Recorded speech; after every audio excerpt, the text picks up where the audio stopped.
বিভিন্ন দল ছেড়ে তৃণমূলে যোগদান শতাধিকের। শনিবার চাঁচল 1 নম্বর ব্লকের মতিহারপুর গ্রাম পঞ্চায়েতের পহরিয়া বুথে যোগদান শিবির অনুষ্ঠিত হলো। এদিন পহরিয়া, দাউদপুর সহ বিভিন্ন বুথের কর্মী সমর্থকেরা বিভিন্ন দল ছেড়ে তৃণমূলে যোগদান করেন। তাদের হাতে তৃণমূলের পতাকা তুলে দেন অঞ্চল তৃণমূল যুব সভাপতি মাজিদুর রহমান। নির্বাচনী প্রচারে গিয়ে বাধার সম্মুখীন হলেন পূর্ব মেদিনীপুর জেলার ময়না বিধানসভার তৃণমূল কংগ্রেস প্রার্থী চন্দন মণ্ডল। অভিযোগ, ময়নার বাক্সা গ্রাম পঞ্চায়েতের হালিশহর গ্রামে নির্বাচনী প্রচার করার সময় বেশ কয়েকজন দুষ্কৃতী তাদের উপর চড়া হয়। তৃণমূল কংগ্রেসের অভিযোগ, বিজেপির কর্মী সমর্থকেরাই আক্রমণ চালিয়েছে, যদিও তৃণমূলের তোলা অভিযোগ বিজেপি অস্বীকার করেছে।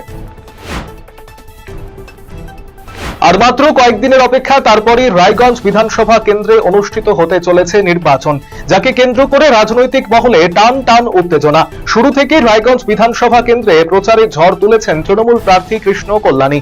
গ্রাম থেকে শহর পাড়ায় পাড়ায় ঘুরে সাধারণ মানুষের সঙ্গে জনসংযোগ সারছেন তিনি। শুক্রবার রাতে রায়গঞ্জের 24 নম্বর ওয়ার্ডের কলেজ পাড়ায় প্রার্থীর সমর্থনে একটি নির্বাচনী জনসভার আয়োজন করা হয়।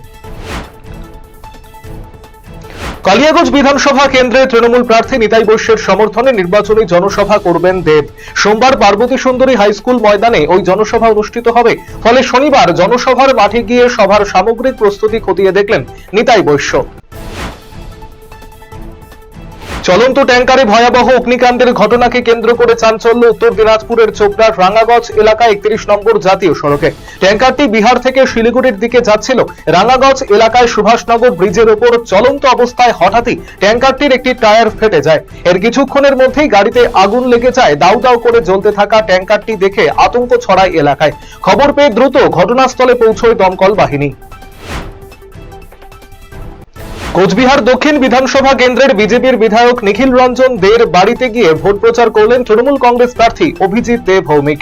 শনিবার 2 নম্বর ওয়ার্ডে নির্বাচনী প্রচারে বেরিয়ে বিধায়কের বাড়িতে পৌঁছে স্থানীয়দের সঙ্গে কথা বলেন এবং নিজের পক্ষে সমর্থন চান তৃণমূল প্রার্থী।